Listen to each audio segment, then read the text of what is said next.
Hello friends, சின்ன மருமகள் serial இனி வரப்போற எபிசோட்ஸ்க்கான ரிவ்யூ தான் பார்க்க போகிறோம். அடுத்தடுத்த சுவாரஸ்யங்களை தெரிஞ்சுக்கிறதுக்கு இந்த வீடியோவை ஸ்கிப் பண்ணாம கடைசி வரைக்கும் பாருங்க. நம்ம தமிழ் செல்வியை எப்படியாவது இந்த வீட்டை விட்டு துரத்திடணும் அப்படின்றதுக்காக நம்ம ஈஸ்வரி, சித்ரா, ஐஸ்வர்யா இவங்க 3 பேருமே பிளான் போட்டுக்கிட்டு இருக்காங்க. இன்னொரு பக்கம் பார்த்தீங்கன்னா நம்ம ராஜாங்க இருந்துட்டு தமிழ் செல்வி இந்த வீட்டை விட்டு போகக்கூடாதுன்றதுக்காக பழனி கோவிலுக்கு பாத யாத்திரையா போக முடிவு பண்ணியிருக்காங்க. இவங்க யார் நினைக்கிறது நடக்கணும், நம்ம வெயிட் பண்ணி தான் பார்க்கணும். ராஜாங்க இருந்துட்டு எல்லாருமே கூட்டிட்டு வெளியே வராங்க. வெளியே வந்ததுமே பயங்கர ஷாக்ல நின்று பார்த்துக்கிட்டு இருக்காங்க. எதுக்காக ஷாக் ஆகிறாங்கன்னா, நம்ம சாவித்திரியும் தாமரை அதுக்கப்புறம் என்ன காமேஷ் பிச்சை இவங்க 3 பேருமே நின்று கிடக்கிறத பார்த்துட்டு பயங்கரமா ஷாக் ஆயிடுறாங்க. அதுக்கப்புறம் என்ன, நம்ம அப்பதான் இருந்துட்டு அடியே எதுக்காக இங்க வந்து நின்றுக்கிட்டு இருக்க, ஒரு நல்ல காரியம் நடக்கிறதுக்காக நாங்க போய்கிட்டு இருக்கோம், அந்த நேரம் பார்த்து அபசகன மாதிரி வந்து நின்றுக்கிட்டு இருக்கே, முதல்ல இந்த வீட்டை விட்டு போடி அப்படின்னு சொல்லுவோம். மா உனக்கு கூட மனசாட்சின்றது ஒண்ணு இல்லவே இல்லையாமா, பெத்த பொண்ணு எவ்வளவு கஷ்டப்பட்டுக்கிட்டு இருக்கேன், அதெல்லாம் பார்த்துட்டு எப்படிமா உன்னால இருக்க முடியுது அப்படின்னு சொல்லவும், இங்க பாருடி, நீ பண்ண தப்புக்காக தாண்டி நீ அனுபவிச்சுக்கிட்டு இருக்க, அப்படி இருக்கும்போது உனக்காக நான் எதுக்கடி பரிதாபம் படணும், நான் எத்தனையோ தடவை உங்ககிட்ட சொன்னேன், ஒழுங்கா நடந்துக்கோடி, பார்த்து பொறுமையா அதாவது உன்னோட பொண்ணுக்கு புத்திமதி சொல்லுடி, நீ எத்தனையோ முறை உங்ககிட்ட சொல்லியிருக்கனா இல்லையா, அப்படி இருந்தும் ஒரு பிச்சைக்காரனுக்கு போயிட்டு உன்னோட பொண்ணை கல்யாணம் பண்ணி வச்சிருக்கே, உனக்கு அசிங்கமா இல்லையாடி அப்படின்னு சொல்லவும், இங்க பாருங்கம்மா, இது எல்லாத்துக்கும் காரணம் இவன் தான்மா, இவன் தான் என்ன நடிச்சு ஏமாத்திட்டாமா, இங்க பாருங்க ப்ளீஸ்மா, நாங்கள் பண்ணதெல்லாம் மிகப்பெரிய தப்பு தான், நான் இல்லை நல்லா சொல்லலை, அதுக்காக எங்களை நீங்கள் கைவிட்டுறாதீங்க, உங்களை விட்டால் எனக்கு யார் இருக்கா சொல்லுங்க அப்படின்னு ரொம்பவே எமோஷனலாக பேசிக்கிட்டு இருக்கோம். இதை கேட்ட ராஜாங்கத்துக்கு கோவம் வந்துடுது. இங்கே பாருங்காத்தா, இன்னும் ஒரு நிமிஷம் இந்த வீட்டில் அவங்க இருந்தாங்கன்னா கண்டிப்பாக நடக்கிறதே வேற, அதாவது உள்ளே இருக்க துப்பாக்கி எடுத்துகிட்டு வந்து 3 பேருமே சுற்றுவேன் அப்படின்னு சொல்லுவோம். இங்கே பாருங்கண்ணே, என்னை சுட்டு இங்கே கொன்றுங்கண்ணே, நாங்கள் வெளியே அந்த வாழ்க்கை வாழ்றதை விட நாங்கள் செத்தியே போகலாம், எங்களை சுட்டுடுங்கண்ணே அப்படின்னு சொல்லவும், இதை கேட்ட உடனே நம்ம அதாவது அப்பத்தாக்கு ரொம்பவே எமோஷ்னலாக அழுக வந்துடுது. இங்கே பாரியா ராஜாங்கம் தாமரையும் சரி சாவுத்திரியும் சரி 2 பேருமே ரொம்ப சொகுசாக வாழ்ந்துட்டவங்க.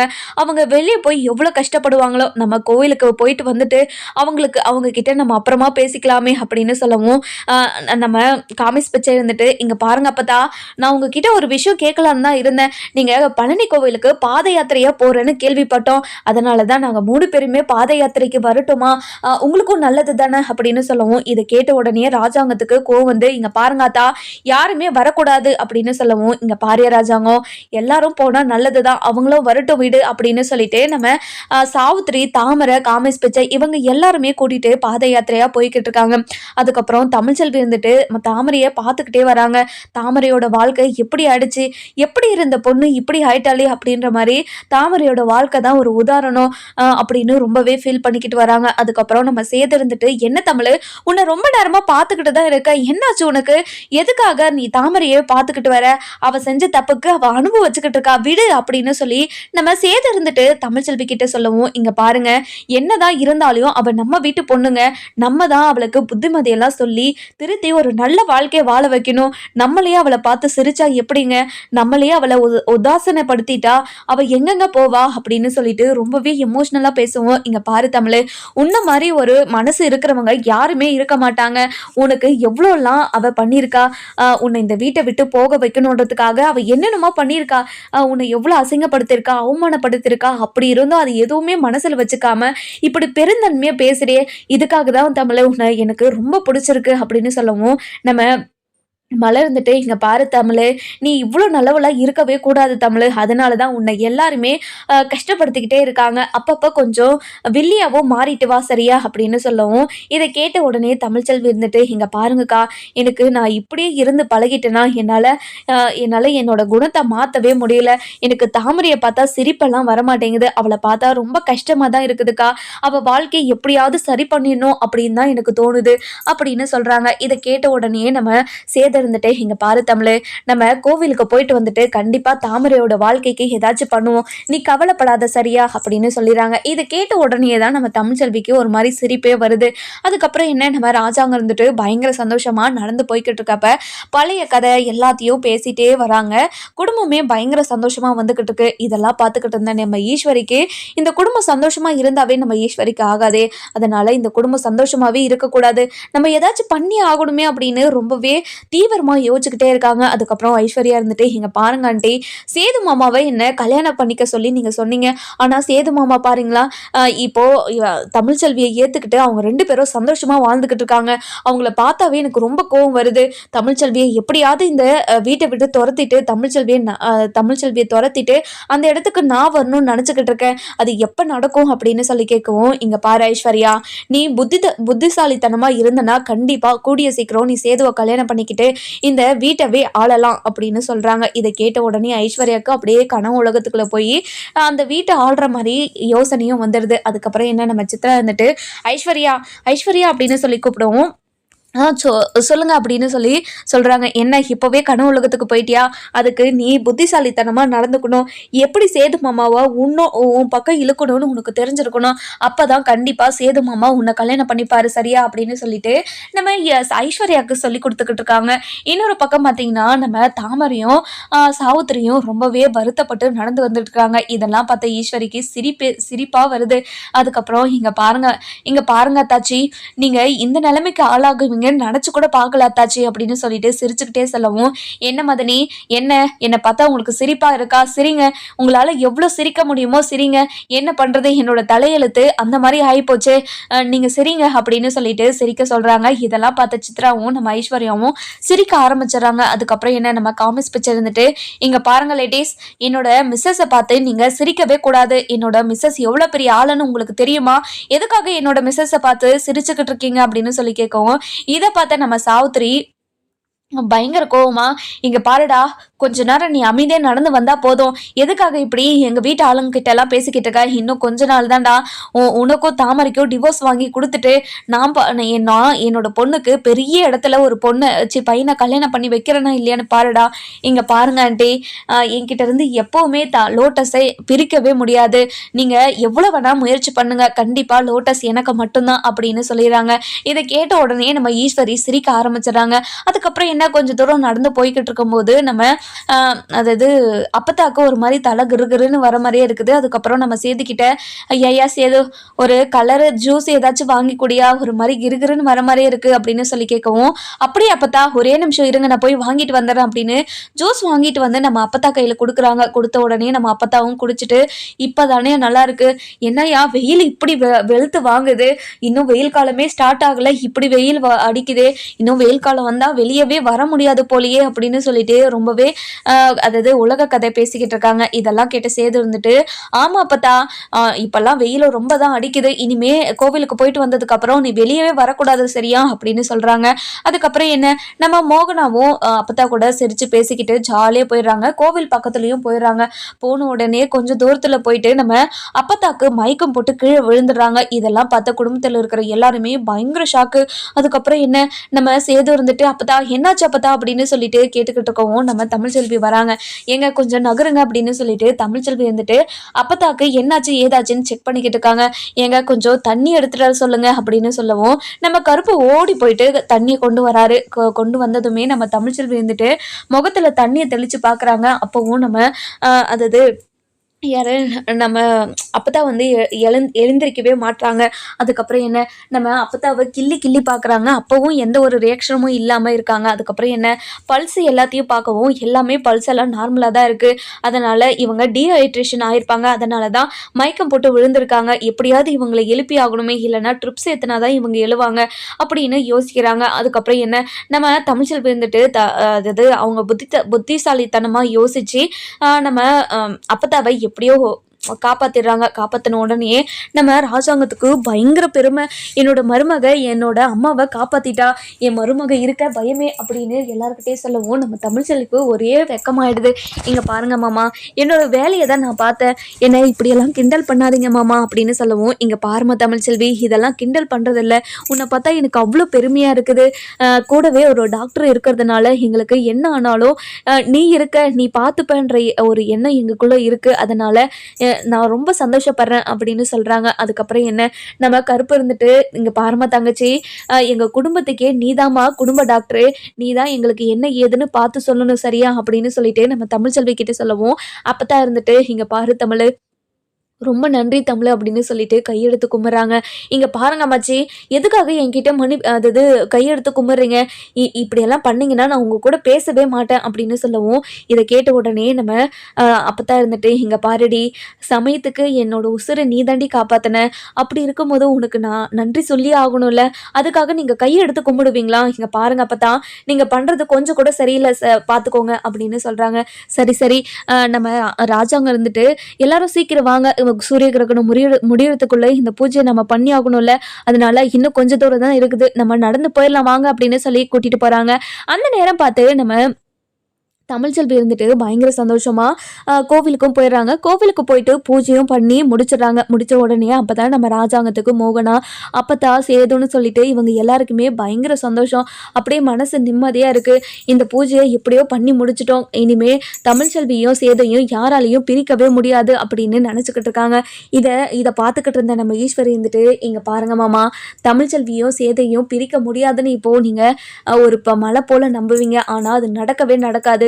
எப்படியாவது உங்க உங்க உங்க வாயாலே தமிழ்ச்செல்வியை இந்த வீட்டை விட்டு போடின்னு சொல்ல வைக்கிறேன். கண்டிப்பா அது நடக்கும், நீங்க பார்க்க தான் போறீங்க அப்படின்னு நம்ம ஈஸ்வரி இருந்துட்டு மனசுக்குள்ளேயே ஒரு தீர்க்கமான ஒரு முடிவு எடுக்கிறாங்க. இன்னொரு பக்கம் பார்த்தீங்கன்னா, நம்ம காமர்ஸ் பிச்சை இருந்துட்டு ஈஸ்வரி கிட்ட பேசணும் அப்படின்னு சொல்லிட்டு சைக்கிள்ல கூப்பிடுறாங்க.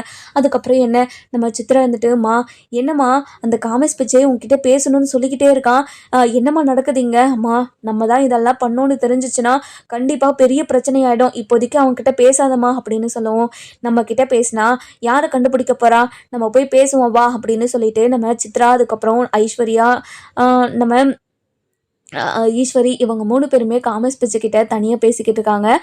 அதாவது காமர்ஸ் பிச்சை கிட்ட பேசிக்கிட்டு இருக்கிறதே யாரும் பார்க்க மாட்டாங்க. ஆனால் பக்கத்துலேயே தமிழ்ச்செல்வி இருக்கிறாங்கன்னு தெரியாமல் இவங்க எல்லாத்தையுமே பேசுகிறாங்க. இங்கே பாருங்கள், நீங்கள் எனக்கு கொடுத்த ஐடியாவில் தான் தாமரை எனக்கு ஒய்ஃபாக வந்தா, ரொம்ப ரொம்ப நன்றிங்க. என்னோட கனவை நீங்கள் தான் நிறைவேற்றி வச்சுருக்கீங்க. உங்களுக்கு ஏதாச்சும் நான் பண்ணணும்னு தோணுது, உங்களுக்கு என்ன வேணும்னு கேளுங்க, நான் உங்களுக்கு பண்ணுறேன் அப்படின்னு சொல்லவும், இங்கே பாரு காமர்ஸ் பிச்சை, நீ வந்து எனக்கு எதுவுமே பண்ண வேணாம், அதாவது தாமரையை மட்டும் விட்டுட்டு போகாம நீ அவ கூடவே இருந்தா மட்டும் போதும், மற்றதெல்லாம் கண்டிப்பா தானாவே நடக்கும் அப்படின்னு சொல்லிடுறாங்க. இதெல்லாம் கேட்ட தமிழ்ச்செல்விக்கு பயங்கரமா ஷாக் ஆயிடுது. என்ன, இதெல்லாம் பண்ணது ஈஸ்வரி தானா? இதாவது தான் வீட்டு பொள்ளைங்க, தான் வீட்டு பசங்க எல்லாம் ரொம்ப சந்தோஷமா இருக்கணும் தான் எல்லா வீட்டு ஆளுங்களும் நினைப்பாங்க. ஆனா இவங்க இப்படி ஒரு கேவலமான வேலையை பண்ணியிருக்காங்களே, இவங்களை சும்மாவே விடக்கூடாது அப்படின்னு இவங்க பேசுறது எல்லாத்தையும் அப்படியே வீடியோ ரெக்கார்ட் பண்ணிக்கிறாங்க. அதுக்கப்புறம் என்ன, நம்ம காமிஸ் பிச்சை இருந்துட்டு, இங்கே பாருங்கள், ரொம்ப ரொம்ப நன்றி, நீங்கள் எனக்கு ஒரு கல்யாணத்தை பண்ணி வச்சுருக்கீங்க, இந்த விஷயம் மட்டும் அவங்களுக்கு தெரிஞ்சால் கண்டிப்பாக அவங்க சும்மா விட மாட்டாங்க, அதனால் நான் இங்கேருந்து போகிறேன். அதுக்கப்புறம் இனிமே யாரோட வாழ்க்கையிலையும் இப்படி பண்ணாதீங்க. ஏதோ நானா இருக்க போயிட்டு தாமரையை ரொம்ப சந்தோஷமா வச்சிருக்கேன், ஆனால் வேற ஒருத்தராக இருந்தால் தாமரையை என்ன பண்ணியிருப்பாங்க தெரியுமா? அதனால நீங்கள் இனிமே யாரையும் இப்படியெல்லாம் பண்ணாதீங்க அப்படின்னு சொல்லிட்டு நம்ம காமிஸ் பிச்சை இருந்துட்டு சொல்லிட்டு கிளம்பிடுறாங்க. இதெல்லாம் கேட்டுக்கிட்டு இருந்தேன் நம்ம தமிழ்ச்செல்விக்கு பயங்கர கோவம் வருது. அதுக்கப்புறம் என்ன, நம்ம இதாவது சாவித்திரி கிட்ட வந்து, இங்கே பாருங்க, உங்களோட வாழ்க்கை சீக்கிரமாக மாறும், நீங்கள் கவலைப்படாதீங்க. ஒரு பிச்சைக்காரனை தன்னோட பொண்ணுக்கு கல்யாணம் பண்ணி வச்சுட்டோமே, தான் பொண்ணோட வாழ்க்கை இனிமேல் எப்படி இருக்க போகுதுன்னு நினச்சி நீங்கள் கவலைப்படாதீங்க. நான் அதாவது அவங்க கிட்ட சொல்லியிருக்கேன், கண்டிப்பாக அவங்க ஏதாவது உங்கள் வாழ்க்கையில் முன்னேற மாதிரி பண்ணுவார், நீங்கள் கவலைப்படாதீங்க, கவலைப்பட்டு உங்களோட வாழ்க்கையை நீங்களே அழிச்சுக்காதீங்க அப்படின்னு சொல்லவும், இதை கேட்ட உடனே நம்ம சாவித்திரிக்கு பயங்கர கோவம் வருது. இங்கே பாருடி, நீ என்னடி என்னோட வாழ்க்கையை மேம்படுத்தி விடுறது, என்னோட வாழ்க்கையை எப்படி நான் வாழ்றதுன்னு எனக்கு தெரியும்டி, நீ வந்து எனக்கு கிளாஸ் எல்லாம் எடுத்துக்கிட்டு இருக்காத, முதல்ல இங்கேருந்து போடி அப்படின்னு சொல்லிட்டு நம்ம தமிழ்ச்செல்வியை துரத்தவும், நம்ம தமிழ்ச்செல்விக்கு கோவமே வரமாட்டேங்குது. இங்கே பாருங்க, உங்கள் பொண்ணோட வாழ்க்கை இப்படி ஆயிடுச்சுன்ற கோவத்தில் நீங்கள் இருக்கீங்க, எனக்கு புரியுது, கண்டிப்பாக உங்கள் பொண்ணோட வாழ்க்கை மாறும், நீங்கள் கவலைப்படாதீங்க, அதுக்கு ஒரு முடிவையும் நான் கண்டுபிடிச்சிட்டேன் அப்படின்னு சொல்லிட்டு கிளம்புறாங்க. இதை கேட்ட சாவித்திரிக்கு என்ன முடிவு கண்டுபிடிச்சிட்டா, இவன் என்ன பைத்தியமாக இருப்பாளோ அப்படின்னு சொல்லி யோசிக்கிறாங்க. ஆனால் பைத்தியமாக இருக்கிறது நீதான், அதாவது நீதான் தான் அதாவது தான் தான் பைத்தியம்னு தெரியாமே எல்லாருக்கிட்டேயும் நடந்துக்கிட்டு இருக்காங்க நம்ம சாவித்திரி. அதுக்கப்புறம் என்ன, நம்ம காமஸ் பேச்சை வந்துட்டு சாவித்திரி கிட்ட வந்து என்ன தீவிரமாக ஏதோ யோசிச்சுக்கிட்டு இருக்கீங்க போல, இங்கே பாருடா, என்னை அத்தைன்னு கூப்பிட்ற வேலை வச்சுக்கவே வச்சுக்காத, உன்னை பார்த்தா எனக்கு கீழே இருந்து மேலே வெறி எரியுதுடா. இங்கே பாரு, திரும்ப திரும்ப என்கிட்ட வந்து பேசிக்கிட்டே இருந்தேன்னா கீழே கிடக்கிற கல்லை எடுத்து உன் மண்டை மேலே போட்டு உன்னை சாவடிச்சுன்னு நான் ஜெயிலுக்கு போயிடுவேன், தெரிஞ்சுக்கோ. இங்கே பாருங்க நான் என்னை மட்டும் நீங்கள் சாவடிச்சிட்டா உங்கள் பொண்ணு விதவாயிடுவா. அதுக்கப்புறம் உங்கள் பொண்ணை யார் பார்த்துப்பா சொல்லுங்க.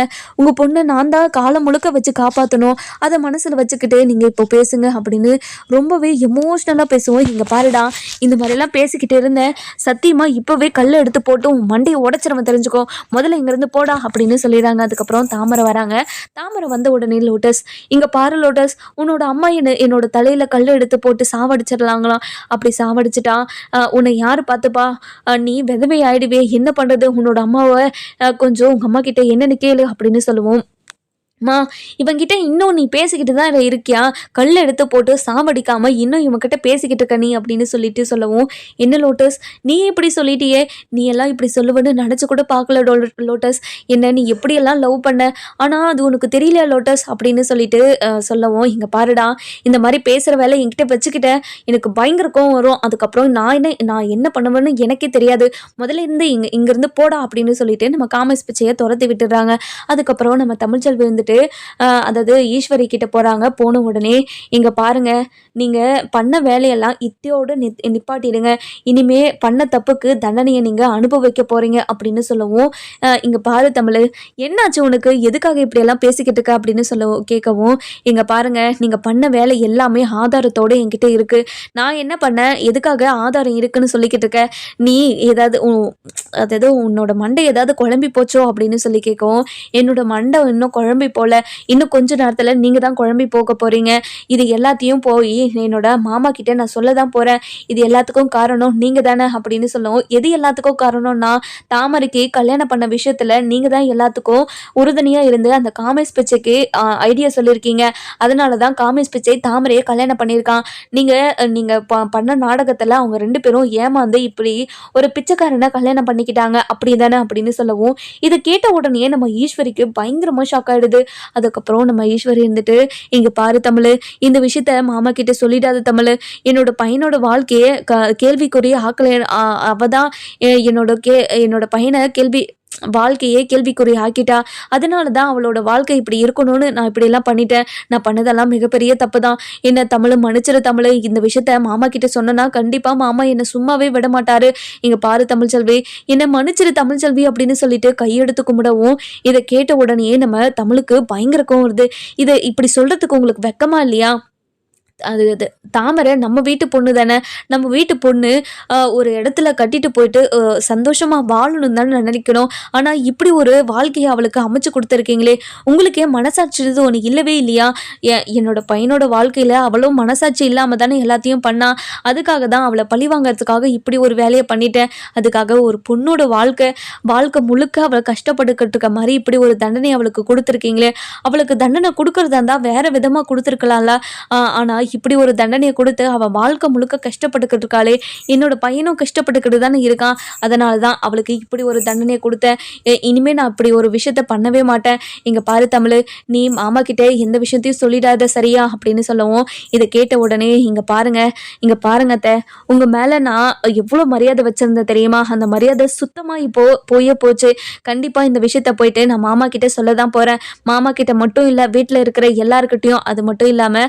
நான் அவங்க கிட்ட கூட சொல்ல தான் போகிறேன், தாமரைக்கிட்டையும் இந்த விஷயத்த சொல்ல தான் போகிறேன், சொன்ன உடனே அவங்க எல்லாரும் என்ன முடிவு எடுக்கிறாங்களோ அந்த முடிவுக்கு நீங்கள் கட்டுப்பட்டு தான் ஆகணும், நான் கிளம்புறேன் அப்படின்னு சொல்லிட்டு போகிறாங்க. இதை பார்த்த உடனே நம்ம ஈஸ்வரி இருந்துட்டு தமிழ்ச்செல்வி கிட்ட போயிட்டு, தமிழ் இங்கே பாரு தமிழ்ச்செல்வி, உன்னோட கையை காலாக கூட நினச்சி கும்பிடுறேன், இந்த விஷயத்த மாமா கிட்ட சொல்லிடாத, கண்டிப்பாக மாமா ரொம்ப கோவப்படுவார், ப்ளீஸ் தமிழ் இந்த மாதிரிலாம் பண்ணாத தமிழ், ப்ளீஸ் அப்படின்னு சொல்லி கெஞ்சவும், இதெல்லாம் கேட்டுக்கிட்டு இருந்தேன் நம்ம தமிழ்ச்செல்வி அது தமிழ் இருந்துட்டு, இங்க பாருங்க, நீங்க எவ்வளவுதான் என்கிட்ட கெஞ்சினாலும் கண்டிப்பா இந்த விஷயத்த நான் எல்லார்கிட்டயும் சொல்ல தான் போறேன், என்னோட கையை விடுங்க அப்படின்னு சொல்லிட்டு உதறி தள்ளிட்டு நம்ம தமிழ்ச்செல்வி கிளம்பிடுறாங்க. போன உடனே நம்ம ராஜாங்கம் அதாவது ராஜாங்கம், மோகனா, மலர், ஸோ அதுக்கப்புறம் என்ன எல்லாருமே உட்காந்து பேசிக்கிட்டு இருக்காங்க. அந்த நேரம் பார்த்து நம்ம தமிழ்ச்செல்வி பயங்கர கோவமா நம்ம ராஜாங்கத்துக்கிட்ட போயிட்டு, மாமா உங்ககிட்ட ஒரு முக்கியமான ஒரு உண்மையை சொல்லணும் மாமா அப்படின்னு சொல்றாங்க. இதை கேட்ட உடனே நம்ம ராஜாங்கத்துக்கு பயங்கரமா ஷாக் ஆயிடுது. இங்க இங்க பாரு இங்க பாரு தமிழ்ச்செல்வி, என்ன முக்கியமான உண்மை சொல்ல போற, என்னென்ன சொல்லுமா அப்படின்னு சொல்லி கேட்கவும், இங்க பாருங்க மாமா, தாமரைக்கு இப்படி ஒரு கல்யாணம் நடந்ததுல ஒரு மிகப்பெரிய சதி இருக்கு மாமா அப்படின்னு சொல்லவும், என்னம்மா சொல்ற நீ, என்ன சதி இருக்கு அப்படின்னு சொல்லி கேட்கவும், இங்க பாருங்க மாமா, இந்த வீடியோவை பார்த்தா உங்களுக்கே புரியும் அப்படின்னு சொல்லிட்டு அந்த வீடியோவை காட்டுறாங்க. காட்டின உடனே நம்ம ராஜாங்கத்துக்கு பயங்கரமா ஷாக் ஆயிடுது. ஈஸ்வரி தான் இதுல சம்மந்தப்பட்டு இருக்கா அப்படின்னு தெரிஞ்ச உடனே ரொம்பவே மனசு உடைஞ்சு போய் அந்த வீடியோவை பார்த்துக்கிட்டு இருக்காங்க. பார்த்து முடிச்ச உடனே என்னம்மா தமிழ்ச்செல்வி இது அப்படின்னு சொல்லி கேட்கவும், இங்க பாருங்க மாமா, தமிழ்ச்செல்வியும் தாமரையும் அவங்க அம்மாவும் தானா போய் ஏமாறல, கரெக்டா இவங்க கண்ணில் படுற மாதிரி ஏமாறணும்னே அப்படியெல்லாம் பண்ணி வச்சிருக்காங்க. தாமரையை பழி வாங்கணுன்றதுக்காக இப்படி ஒரு கல்யாணத்தை நம்ம ஈஸ்வரி அத்தை தான் இது எல்லாத்தையுமே பண்ணது அப்படின்னு சொல்றாங்க. இதெல்லாம் கேட்டு நம்ம அப்பதான் இருந்துட்டு பயங்கரமா ஷாக் ஆயிடுறாங்க. அடி என்னடி சொல்ற நீ, ஆமாங்க அப்பத்தா, இது எல்லாமே பண்ணது உங்க மருமக தான் அப்படின்னு சொல்லிடுறாங்க. இதை கேட்டுட்டு நம்ம ராஜாங்கத்துக்கிட்ட, இங்க பாரியா ராஜாங்கம், என்னையாது புதுசா எதேதோ கொண்டு வராங்களே, எனக்கு ஒண்ணுமே புரிய மாட்டேங்குதையா, எனக்கு ரொம்ப கஷ்டமா இருக்குது.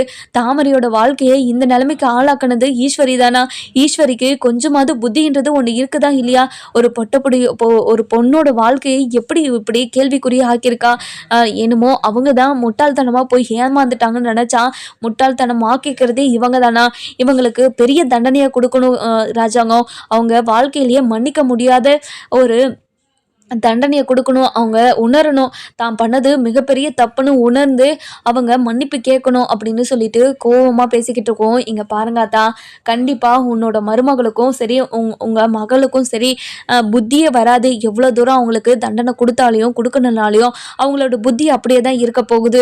இங்க பாருங்க, உங்க மகளுக்கு இவ்வளோ தூரம் தண்டனையை அனுபவிச்சுக்கிட்டு இருக்காங்களே, ஆனா அவங்களுக்கு அந்த தண்டனையை அனுபவிச்சும் புத்தி வராது. அவங்களோட புத்தியை காட்ட தான் செய்வாங்க. இவங்களெல்லாம் இப்படியே விட்டாதான் சரியா வரும் அத்தா அப்படின்னு சொல்லவும், இங்க பாரிய ராஜாங்கம், அதுக்காக தப்பு பண்ணவங்களை அப்படியே விட்டுட்டா கண்டிப்பா அவங்க மேலும் மேலும் தப்பு பண்ணிக்கிட்டே இருப்பாங்க. அவங்களுக்கு ஏதாச்சும் ஒரு பாடம் புகட்டியே ஆகணும் அப்படின்னு நம்ம அப்பதான் சொல்லவும், இதை கேட்ட மோகனா இருந்துட்டு, இங்க பாருங்க அத்தை, அதாவது ஈஸ்வரி இப்படியெல்லாம் பண்ணுவான்னு சொல்லிட்டு நினச்சி கூட பார்க்கல. எதுக்காக ஈஸ்வரி இப்படி ஒரு வேலையை பண்ணி வச்சான்னு தெரியலையே. இங்கே பாருங்க அத்தை, ஈஸ்வரி அத்தை அதாவது தாமரைக்கு எதுக்காக இந்த கல்யாணத்தை பண்ணி வச்சாங்கன்னா, அவங்க மகளோட வாழ்க்கையில் ஒரு பெரிய அசிங்கத்தை ஏற்படுத்தி கொடுத்துட்டாலாம். அதுக்காக தாமரையை பழி வாங்கறதுக்காக தான் இப்படியெல்லாம் பண்ணாங்களாம். அது என்கிட்டயே சொல்கிறாங்க அப்படின்னு சொல்கிறாங்க. இது கேட்ட உடனே நம்ம ராஜாங்கத்துக்கும் சரி அப்பத்தாக்கும் சரி பயங்கரமாக கோவம் வந்துடுது. அதுக்கப்புறம் சேது இருந்துட்டு, தமிழ் இந்த விஷயம் உனக்கு எப்படி தெரியும் அப்படின்னு சொல்லி கேட்கவும், இங்க பாருங்க, குளத்து பக்கமா நான் கொஞ்ச நேரம் அங்க உட்காந்துக்கிட்டு இருந்தேன். அப்பதான் இவங்க அந்த காமேஷ் பிச்சையை தனியா கூட்டிட்டு வந்து பேசினாங்க. இவங்க பேசினது எல்லாத்தையுமே நான் வீடியோ ரெக்கார்ட் பண்ணிட்டேன். ஏன்னா மாமா கிட்ட காட்டும்போது இவங்க இதை தான் பேசினாங்கன்னு மாமாக்கு தெரியணும்ல, ஆதாரம் இருந்தால் மட்டும்தான் மாமா நம்புவாருன்னு எனக்கு தெரியும். அதனால தான் ஆதாரத்துக்காக நான் வீடியோ எடுத்தேன் அப்படின்னு சொல்லிடுறாங்க. இதை கேட்ட உடனே நம்ம ராஜாங்கத்துக்கு பயங்கர கோவமா ஈஸ்வரியை கருப்பு கிட்ட கூட்டிட்டு வர சொல்லிடுறாங்க. கருப்பும் நம்ம ஈஸ்வரி கிட்ட போயிட்டு சித்ராவையும் ஈஸ்வரி அதுக்கப்புறம் நம்ம ஐஸ்வர்யா இவங்க 3 பேருமே கூட்டிட்டு வர சொல்றாங்க. அவங்க 3 பேருமே ராஜாங்கத்துக்கிட்ட போயிட்டு நிக்கிறாங்க. நின்ற உடனே நம்ம ராஜாங்க இருந்துட்டு, இங்க பாரு ஈஸ்வரி, என்ன வேலை பண்ணி வச்சிருக்க நீ அப்படின்னு சொல்லி கேட்கவும், மாமா என்னை மன்னிச்சிருங்க மாமா, என் பையனோட வாழ்க்கையிலே ஒரு பெரிய அசிங்கத்தை ஏற்படுத்திட்டாலே அப்படின்றதுக்காக தான் நான் பழிவாங்கணும்னு இப்படியெல்லாம் முட்டாள்தனமாக பண்ணிட்டேன். நான் பண்ணதெல்லாம் மிகப்பெரிய தப்பு தான் மாமா, என்னை மன்னிச்சிருங்க மாமா அப்படின்னு சொல்லிட்டு கையெடுத்து கும்பிடுவோம். இங்கே பாரு ஈஸ்வரி, அவங்க இனிமே பிச்சை எடுக்கணும் அப்படின்றதுக்காக தானே நீ அவங்களுக்கு இப்படி ஒரு தண்டனையை கொடுத்த. இனிமே நீயும் சரி உன்னோட மகளும் சரி இனிமே எங்கள் வீட்டுக்கு வரவே கூடாது. அதாவது நீ போட்டிருக்க நகை பணம் அப்படின்னு எல்லாமே நான் வாங்கிட்டு போயிடுறேன். அந்த வாழ்க்கையை நீ அனுபவிச்சு பாரு, எப்படி இருக்குன்னு தெரியும் உனக்கு அப்படின்னு சொல்லிட்டு நம்ம ராஜாங்க வந்துட்டு ஒரு தீர்ப்பை சொல்றாங்க. இதை கேட்ட உடனே நம்ம ஈஸ்வரிக்கு பயங்கரமா ஷாக் ஆயிடுது. இங்கே பாருங்க மாமா, என்ன மாமா சொல்கிறீங்க? என்னால் இப்படி ஒரு வாழ்க்கையெல்லாம் வாழ முடியாது மாமா. ப்ளீஸ் மாமா, என்னை மன்னிச்சிருங்க மாமா. இனிமே நான் இப்படி ஒரு தப்பை நான் பண்ணவே மாட்டேன் மாமா அப்படின்னு சொல்லவும், இங்கே பாரு ஈஸ்வரி, ஒவ்வொரு முறையும் தப்பு பண்ணிட்டு நீ இப்படி தான் சொல்லிக்கிட்டு இருக்க. இனிமே எந்த ஒரு தப்பும் பண்ண மாட்டேன், இனிமே எந்த ஒரு தப்பும் பண்ண மாட்டேன்னு தான் சொல்லிக்கிட்டு இருக்க. ஆனால் நீ பண்ணுறது ஃபுல்லாகவே ஒரு ஃப்ராடு தனம் தான். அதனால நீ திருந்த மாட்டேன்னு எனக்கு தெரிஞ்சிருச்சு. நீயும் உன்னோட மகளும் இந்த கோவில்லையே நீங்களும் 2 பேரும் பிச்சை எடுத்து வேலைக்கு சாப்பிட்டுக்கோங்க அப்படின்னு சொல்கிறாங்க. இதை கேட்டு நம்ம அப்பத்தாவும், இங்கே பாருடி, இப்படி ஒரு கேவலமான வேலையை பண்ணி வச்சுருக்கீங்களே, தாமரை பிச்சை எடுக்கணுன்றதுக்காக தானே இப்படிலாம் பண்ணுங்க. ஆனால் என்னோட மகன் உங்களை 2 பேரையும் பிச்சை எடுக்க வச்சுட்டான்ல, இங்கே பாரு, தாமரைக்கு ஒரு நல்ல வாழ்க்கையை நாங்கள் அமைச்சு கொடுப்போம். இப்போது அவள் கல்யாணம் பண்ணிக்கிட்டது செல்லாதுன்னு எங்களால் பண்ண முடியும். கண்டிப்பாக அதை பண்ணி தாமரைக்கு ஒரு நல்ல வாழ்க்கையை நாங்கள் அமைச்சு கொடுப்போண்டி அப்படின்னு சொல்றாங்க. இங்க பாருங்க அத்தை, ஏன் அத்தை அவங்கள மட்டும் புரிஞ்சுக்கிறீங்க, என்னோட மனசை புரிஞ்சுக்க மாட்டீங்களா? என் பையனோட வாழ்க்கை இப்போ எந்த நிலைமையில இருக்குன்னு உங்களுக்கு தெரியுமா? அடியே, என்னடி கெட்டு போயிடுச்சு உன்னோட பையனோட வாழ்க்கை, உன் பையன் நல்லா தாண்டி இருக்கான் அப்படின்னு சொல்றாங்க. நம்ம ஈஸ்வரிக்கு இப்படி ஒரு தண்டனை கொடுத்தது சரியா இல்ல தப்பான்னு கமெண்ட்ல சொல்லுங்க. இந்த வீடியோ உங்களுக்கு பிடிச்சிருந்தா லைக் பண்ணுங்க, சப்ஸ்கிரைப் பண்ணுங்க, மறக்காம பெல் ஐகானையும் கிளிக் பண்ணிக்கோங்க.